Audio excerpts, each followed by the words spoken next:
Good morning, dear students. We were discussing about diseases of fungi, diseases of viruses, diseases of mycoplasmas, which are in the course of first year syllabus. In my last time, we discussed about yellow vein mosaic disease of bhindi. Today, we will discuss about tobacco mosaic disease. Tobacco mosaic disease. Tobacco mosaic disease जो है वो disease tobacco mosaic virus के द्वारा होती है और इस disease का जो सदस्य है जिसके ऊपर ये अटैक करती है वो है सोलोनेसिका तंबाकू निकोटियाना टबैकम। ठीक है।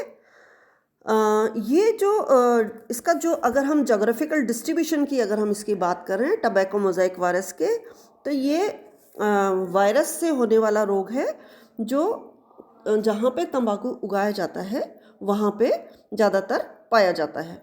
सबसे पहले इसकी पत्तियों के बारे में जिसने खोज की थी वो था एडोल्फ मेयर, जिसने 1886 में इसके बारे में जानकारी प्राप्त की थी। इसके वजह से क्या होता है कि तंबाकू की फसल पे बहुत सारा नुकसान हो जाता है और उसकी उपज में भी कमी आती है, उसकी गुणवत्ता में भी कमी आ जाती है। तो इसका मतलब कि प्लांट के ऊपर टोटल इफेक्ट हो गया ना, इसलिए आसपास प्लस ये क्या करता है, आसपास के जो पौधे हैं उनको भी डिजीज कर देता है, वो भी संक्रमित हो जाते हैं। तो इस तरीके से ये बहुत ही लॉस करता है। अगर हम इस वायरस के सिम्टम्स की बात करें तो जो सिम्टम्स हैं वो सिम्टम्स इसमें सबसे पहले जैसे ही इन्फेक्शन स्टार्ट हो जाएगा तो 10 दिन के बाद हमें थोड़े से सिम्टम्स नज़र आने लग जाते हैं। और वो किस तरीके से सिम्टम्स हमें नज़र आने लग जाते हैं कि जो इसकी यंग लीव्स होती हैं उन यंग लीव्स में जो वेन्स होती हैं, जो शिराएँ होती हैं, वहाँ के आसपास की जगह का जो रंग होता है वो हल्का होने लग जाता है। और उसके बाद क्लोरोसिस हो जाती है, मतलब क्लोरोफिल ख़त्म हो जाता है।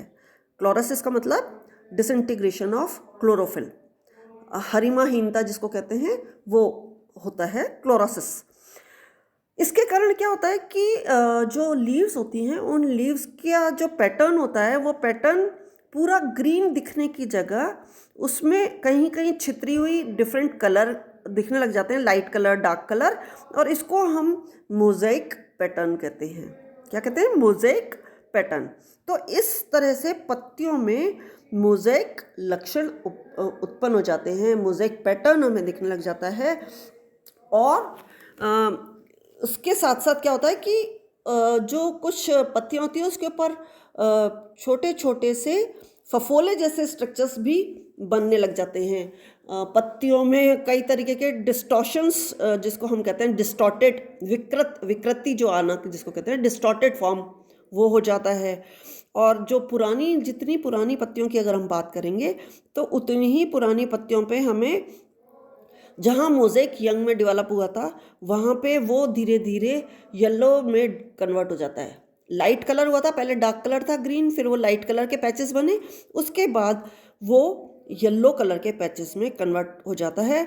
और फिर उसके बाद क्या होने लग जाता है, उसके बाद उनमें नेक्रोसिस होने लग जाती है। नेक्रोसिस का मतलब होता है death of the cells, brown colour हो जाएगा, तो नेक्रोसिस भी होने लग जाती है। तो इसलिए जो यंग लीव्स हैं सबसे पहले उनमें इन्फेक्शन होता है, और जैसे जैसे ओल्ड होती आती हैं उनका जो मोज़ेक पैटर्न है वो धीरे धीरे और ज़्यादा सीवियर होता जाता है। उसमें लाइट कलर की जगह येलो कलर आ गया, नेक्रोसिस होने लग गई। तो और इसके अलावा क्या होता है कि इस पादप के जो वो होते हैं, पुष्प होते हैं, जो फ्लावर्स होते हैं, उन फ्लावर्स में कभी कभी जो इसके पॉलन ग्रेन्स होते हैं वो पॉलन ग्रेन्स जो होते हैं वो फर्टाइल नहीं होते। नॉन फर्टाइल पॉलन ग्रेन्स का फॉर्मेशन भी इसमें स्टार्ट हो जाता है।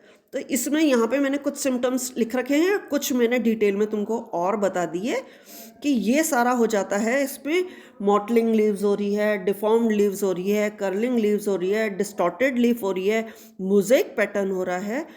ये सारे जो हैं राइपनिंग जो है फ्रूट्स की वो डिलेड हो जाती है।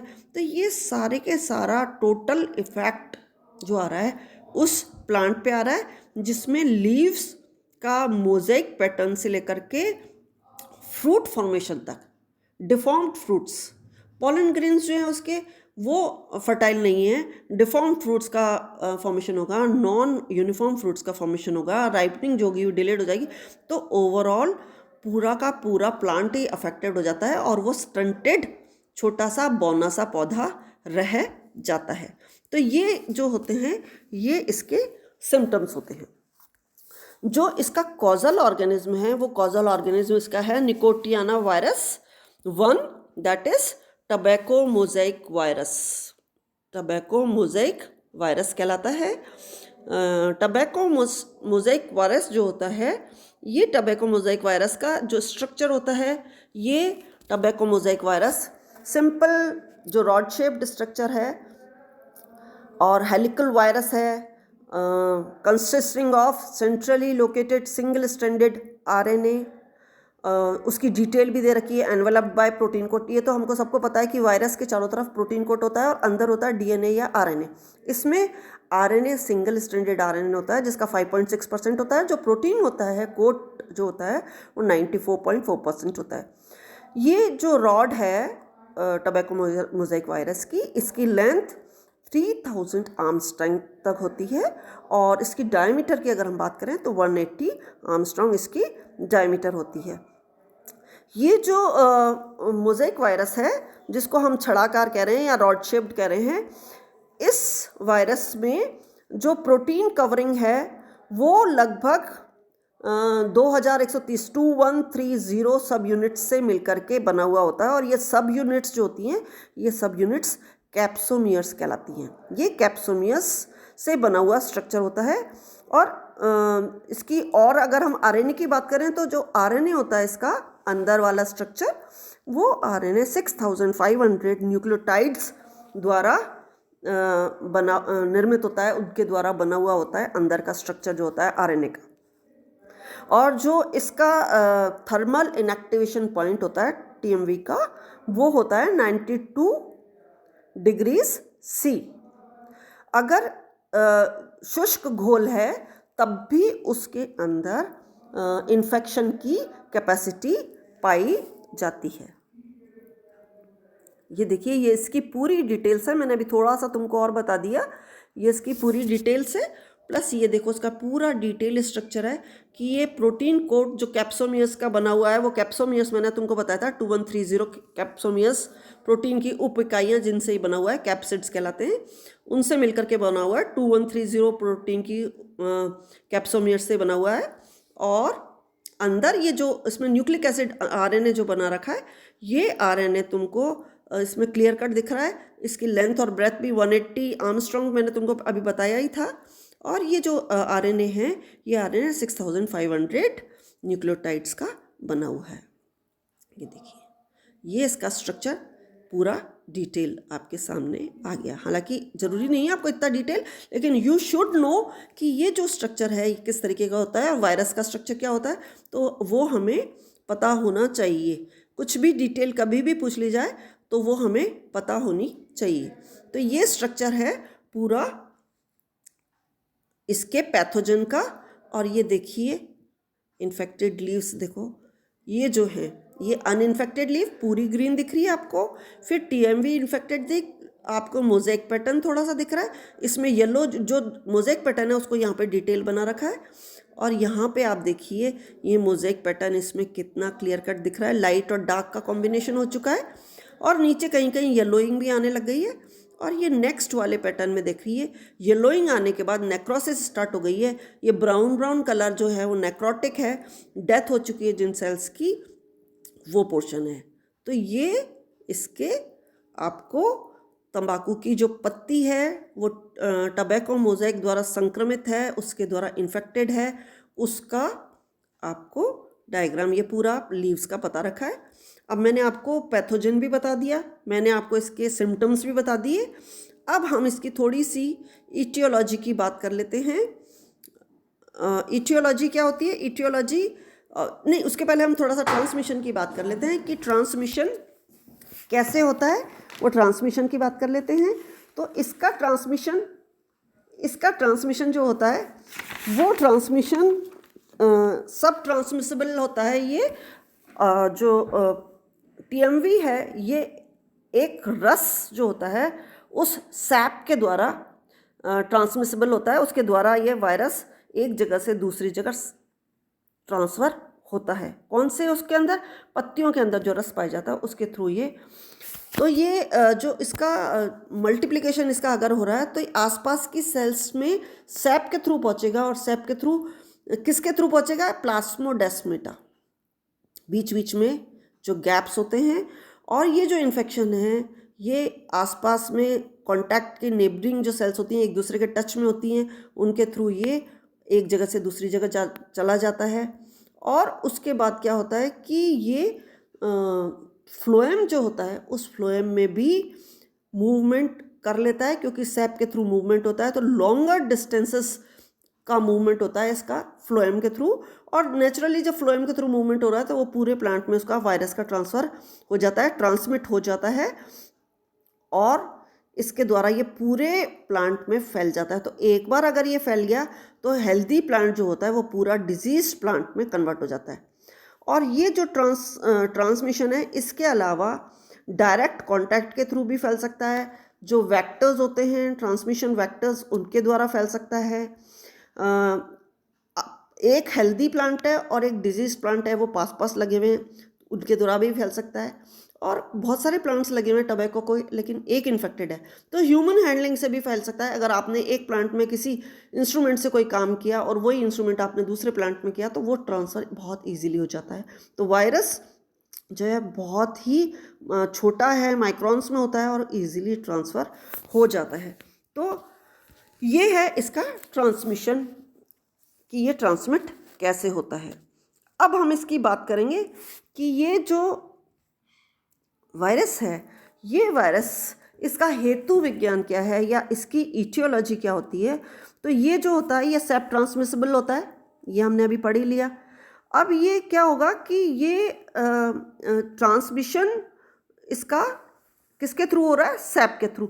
तो अगर किसी भी प्लांट में घाव लग गया, खरोच हो गई है, तो उसके माध्यम से एक दूसरे दूसरे में चला गया, वेक्टर्स के थ्रू चला गया। तो ये वाला सारा पार्ट क्या आ गया? इटियोलॉजी वाला पार्ट ही इसका इंक्लूड कर रहा है, जिसमें ये ट्रांसफ़र हो रहा है एक हेल्दी से डिजीज के अंदर। इंसेक्ट वेक्टर से भी ट्रांसफ़र हो रहा है। अगर मोज़ेक जो वायरस है इसको अनफेवरेबल कंडीशंस अगर मिलती हैं तो ये इनके लिए फेवरेबल नहीं होता। इसलिए वायरस एक बार खेत में पहुंच गया और कंडीशंस फेवरेबल हैं तो ये बहुत ही सीवियर हो जाता है। इसका जो ट्रांसमिशन है वो इसके बीज जो सीड्स होते हैं उनके द्वारा नहीं होता, लेकिन टमाटर की अगर हम बात करें तो टमाटर में जो इसका ट्रांसमिशन है वो बीज के द्वारा होता है।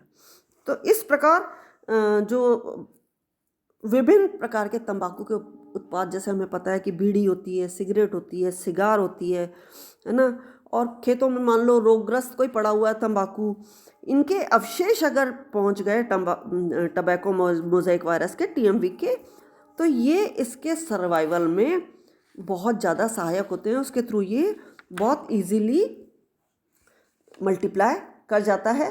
और होता क्या है कि ये आसपास की जो वीड्स होती हैं उन वीड्स में भी ये सर्वाइव करता रहता है, तो वहाँ से भी ये ट्रांसफ़र होकर के आ जाता है। तो एक बार अगर आ गया तो ये मल्टीप्लाई हो जाता है। और मान लो हेल्दी प्लांट है और डिजीज प्लांट है, और हमने जैसे मैंने अभी कहा कि बहुत सारे कोई इंस्ट्रूमेंट्स अगर हम यूज़ कर रहे हैं तो उसके वो कॉमन इंस्ट्रूमेंट है, निराई करी, गोड़ाई करी, रोपने का काम किया, काट छाट करी, कुछ भी करा, तो उसमें हम डिफरेंट इंस्ट्रूमेंट्स काम में लेते हैं। तो जाने अनजाने में मैन हैंडलिंग के थ्रू भी ये ट्रांसफ़र हो जाता है। मजदूर हैं, उनके हाथ अगर संक्रमित में एक हेल्दी को टच किया और एक डिजीज़ को टच किया, तो डिजीज़ के बाद जैसे ही हेल्दी को टच करेगा तो ट्रांसफ़र होगा। तो इस तरीके से जो इटियोलॉजी है, जो ट्रांसमिशन है, ये बहुत ही इम्पॉर्टेंट पार्ट है, ये बहुत इम्पॉर्टेंट रोल प्ले करता है, जिसके थ्रू ये ट्रांसफ़र होता है, कॉन्टैक्ट के थ्रू ट्रांसफ़र होता है। अब हम इसका थोड़ा सा एक और पार्ट ले लेते हैं कि हम इसका मैनेजमेंट किस तरीके से करें, ट्रीटमेंट किस तरीके से करें। तो अगर कोई भी डिजीज़ है तो हमें उसके लिए सभी जो डिजीज़ हैं, एक तो उनको उखाड़ के फेंक देना चाहिए। जैसे ही हमें लक्षण दिखाई दे तो पत्तियां मोज़ेक दिखने लग जाएंगी, आप उसको तुरंत उखाड़ करके उनको इकट्ठा करके जला दो। तो जलने के कारण क्या होगा कि वो तो डिस्ट्रॉय हो जाएंगे। इसके बाद जो भी काम कर रहा है, जो भी मजदूर काम कर रहा है, उसको ये कि भाई साबुन से हाथ धो करके फिर काम करो। और इसके अलावा आसपास में अगर सोलेनेसी कुल के और भी बहुत सारे पौधे लग रहे हैं, उनको डैमेज कर दो आप, ताकि उनमें डिजीज़ हो तो वो ट्रांसफ़र नहीं हो जाए। फिर जो भी इंस्ट्रूमेंट्स आप काम में ले रहे हो, कटिंग, छटिंग, रोपन, काट छाट, निराई गुड़ाई, जो भी इंस्ट्रूमेंट्स, उनको एक बार आप स्टरलाइज करके फिर काम में लो, तो इसका क्या होता है, कंट्रोल हो जाता है। तो ये वाली जो चीज़ें हैं कि सैनिटेशन, क्रॉप रोटेशन, है ना, ये हमें सारे काम में लेने चाहिए। और हमें इन्फेक्टेड सीड्स या सॉइल बेड्स जो होते हैं वो पिछले 2 सालों के होते हैं, उनको हमें अवॉइड करना चाहिए। तो ये ट्रीटमेंट हो जाता है। और इसके अलावा spraying tannic acid with 0.5 to 1% with 10 days interval, ये जो अगर हम करें तो थोड़ा सा इसके रिजल्ट्स अच्छे मिलते हैं और डिजीज़ कंट्रोल होती है। तो ये है, this is all about tobacco mosaic virus. ठीक है, अब हम नेक्स्ट टाइम पे नेक्स्ट डिजीज़ लेंगे। ठीक है, ओके।